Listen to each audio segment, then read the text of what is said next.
Hoya versus Steve Forbes. Can the Golden Boy really be 35 years old? Forbes with a 4-year age advantage at 31. A 3-inch height advantage, and some people feel it's more like 3.5 or 4 inches, but 5'10.5" to 5'7.5" by our measurement. Arm length, 1.5 inches advantage for De La Hoya, measured from the armpit to the end of the fist. They both weighed in at the contracted weight limit of 150, 3 pounds above the welterweight level. Rules of the bout with our unofficial ringside scorer, Harold Letterman. The Oscar De La Hoya Stevie Forbes fight is scheduled for 12 rounds using the rules of the California State Athletic Commission. There is no 3 knockdown rule. The doctor or the referee can stop the fight. Case caused by an accidental headbutt, we go to the scorecards at the start of the 4th round, and it can be saved by the bell in the 12th and final round only. Jim! 27,000 fans here. 19,000 of them were able to get into this arena for a ticket price of $75 or less. There are quite a number of $25 tickets, as De La Hoya himself interceded into the process to make sure that quite a number of Mexican and Mexican-American fans and others of relatively moderate income would get a chance to see him live. And if you know the story of Steve Forbes, you know that he's been an underdog all his life with a birth weight of less than 2 pounds. Survival depended upon an incubator.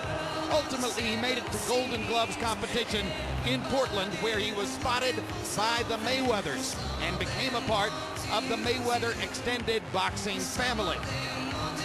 And Larry Merchant, he's been fighting bigger men throughout his career.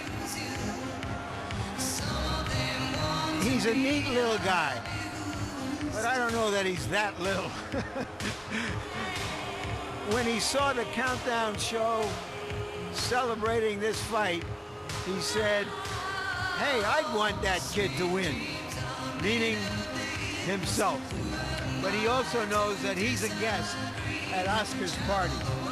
He once held a 140-pound title, and Emmanuel Stewart, when he needed to revive his career after having lost that belt, he entered the Contender in 2006 and fought all the way to the final against basically 154-pound fighters. So he's proven that he can succeed against guys 2 weight classes above his normal weight. Yeah, first of all, I think it was a 130-pound championship, I think, when he was around. But fighting against bigger guys, but not big, good guys of the caliber of that's a different. Oscar is a very talented fighter, and he's not used to fighting on that level.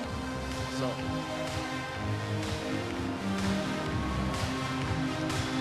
Once again, in case you missed the story with which we began the evening, he had intended to be trained for this fight by Roger Mayweather, who is the uncle of Floyd Mayweather and Floyd's normal trainer. And when Floyd Mayweather caught wind of it, he said, "What in the world are you doing? Trying to upset my apple cart for September," and forced Roger Mayweather to back out, whereupon Steve Forbes turned to Jeff Mayweather to train him in this fight. He pins his hopes on a victory with this characterization of Oscar. He's past his prime. He doesn't fight much. He's a multi-millionaire businessman looking ahead to another fight, and he has trouble with fighters like me. Well, he made it to the final of the Contender.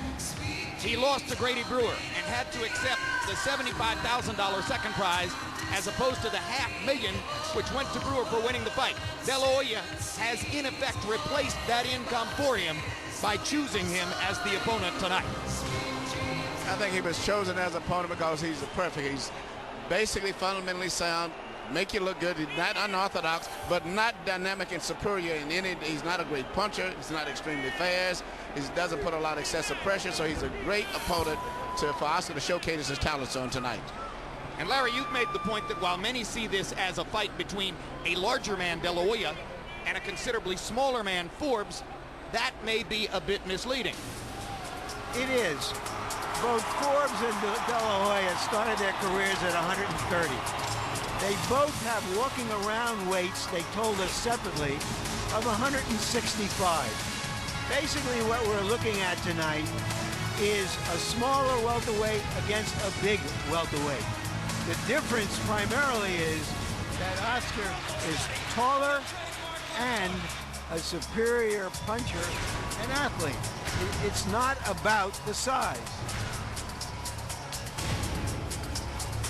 As you look around the area close to the ring, Emmanuel Stewart, there are quite a number of signs and T-shirts even begging De La Hoya to knock Steve Forbes out. I'm glad you mentioned that. That's one of the greatest assets that Forbes brings in this fight, which gives him that little intangible that keeps me a little cautious of going overboard on Oscar. He has a great chin. Stevie Forbes has never been knocked out, and I think that could be a big factor. Tonight would be a test of Oscar's punching power, which he hasn't shown that much in recent years neither, but he's been against a better caliber opponent than Forbes.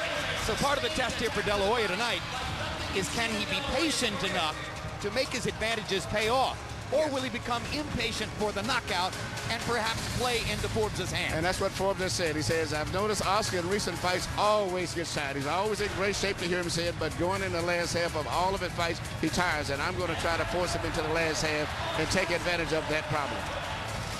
But that's the last thing on the minds of Oscar De La Hoya's fans as they prepare for a celebration of De La Hoya's long career and galvanizing persona. Boxing's biggest star has come home.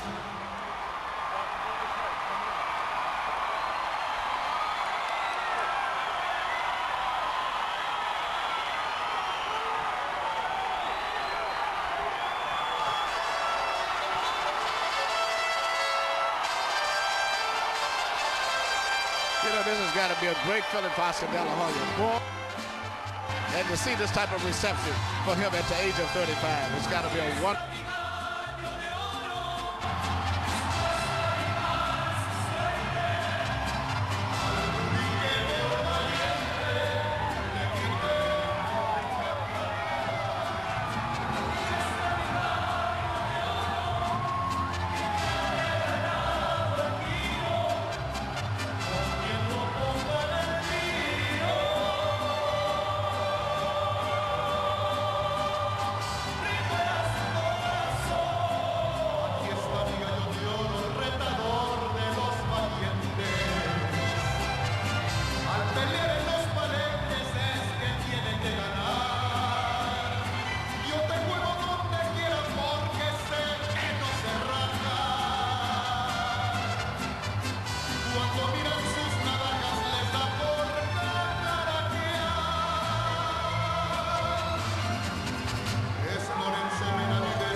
So 40 years after Northern California's Summer of Love, it's a love-in in Southern California for Oscar De La Hoya.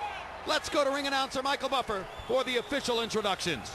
Ladies and gentlemen, good evening and welcome to the Home Depot Center here in Carson, California, and the greater Los Angeles metropolitan area, where tonight Golden Boy Promotions, in association with Tournament of Contenders, AEG, HBO Sports, and the Home Depot Center are proud to present the main event of the evening, 12 rounds of world-class boxing for your entertainment.